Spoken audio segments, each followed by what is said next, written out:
வாழ்க்கையில் கஷ்டமான நேரங்களில் நெகட்டிவ் எண்ணங்கள் அதிகமாக வருகிறதா? அப்படியானால் இந்த சில வழிகளை முயற்சி செய்து பாருங்கள். 1. உங்கள் எண்ணங்களை உடனே நம்பாதீர்கள்.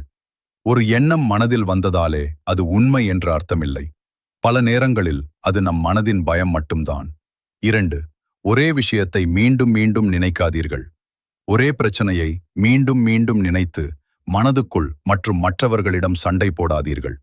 அதற்கு பதிலாக அதற்கான தீர்வு என்ன என்று யோசிங்க. தீர்வு இல்லையெனில் நடப்பது நடக்கட்டும் என்று அதை விட்டுவிட கற்றுக்கொள்ளுங்கள்.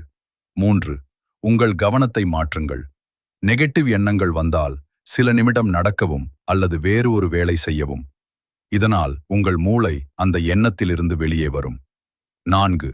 எப்போதும் உங்களை குறை கூறிக்கொண்டிருக்கும் மனிதர்களிடமிருந்து விலகியிருங்கள். அந்த நெகட்டிவ் எனர்ஜி நம் மனதை அதிகமாக பாதிக்கும். 5. உங்களை ஊக்கப்படுத்தும் மனிதர்களுடன் இருங்கள். உங்களை புரிந்து கொள்ளும் நண்பர்கள் அல்லது குடும்பத்துடன் பேசுங்கள். ஒரு நல்ல உரையாடல் கூட மனதை லேசாக்கும். நண்பர்களே, நினைவில் வையுங்கள், நெகட்டிவ் எண்ணங்கள் எல்லோருக்கும் வரும். ஆனால் அதை எப்படி சமாளிக்கிறோம் என்பதே நம் வாழ்க்கையை தீர்மானிக்கும்.